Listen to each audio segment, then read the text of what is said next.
ఏంట్రా బుల్రాజు సొల్లుడు తినలేదు, నువ్వు డైటింగ్ లో ఉన్నావా? నేను తినండి, నేను స్వీట్ తిన్నా. స్వీట్ తినవా? తినకుండానే ఇలా అవుతాడు. స్వీటెస్ట్ బాయ్ రా, స్వీటెస్ట్ బాయ్. ఎలా ఉందిరా బుల్రాజు భీమవరంలో మన ఫ్యాన్ ఫాలోయింగ్? చాలా బాగుందండి బాబాయ్, అసలు చింపేసేవరా బాబు.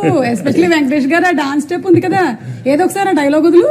మా నాన్న ఇట్ట ఒక స్టెప్ పెట్టి నాజూగ్గా ఇట్ట పోజెట్టి.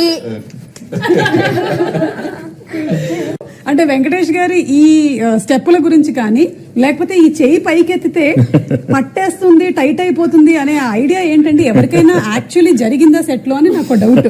నాకు సతీలీలావతి సినిమా చాలా ఇష్టం, కమల్ హాసన్ గారిది. One of the best entertainer ever. దాంట్లో కమల్ హాసన్ గారు కోవై సార్ల కెమిస్ట్రీ ఎక్స్ట్రాడినరీ, అసలు అది నెవర్ బిఫోర్ ఎవర్ ఆఫ్టర్. నేను ఈ సినిమా అనుకున్నప్పుడు దాంట్లో ఒక 1% టింజ్ నాకు అడాప్ట్ చేసుకుందాం అనిపించి నేను కొద్దిగా ఆ స్టైల్ వెళ్ళాను.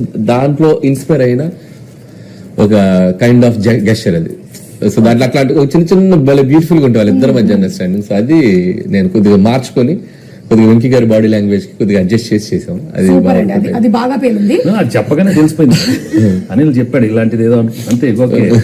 పైగా వెంకటేష్ గారు ఎక్కడైనా మనకి జనరలీ ఒక ఫైట్ జరుగుతుంది బిగినింగ్ సీన్ లోనో తర్వాత సీక్వెన్సెస్ లోనో, కానీ ఇక్కడ ఎక్కడా కూడా మీరు even though you are an ex cop, మీరు అలా కాకుండా కేవలం పెళ్ళాలు పెట్టినటువంటి టార్చర్లకే మీరు ఫైట్ చేశారు చూసారు ఎండ్ లో. అది మాత్రం వేరే లెవెల్ అండి. అంటే మైండ్ ని ఎలా పాపం తినేశారు అనే దానికి ఒక నిదర్శనం లాగా చూపించారు. నిన్న ఎవరో చెప్పారు సార్, సాంగ్ లో వీళ్ళిద్దరికి కథ ఓపెన్ చేశారు. అమ్మో పెళ్ళాలన్నానేంటి, సారీ అమ్మా భాగ్యం, అదేంటో సైలెంట్ గా ఉన్నావు? ఏమనంటే అన్ని అబ్జర్వ్ చేస్తున్నాను.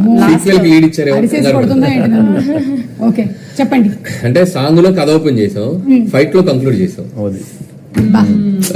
బా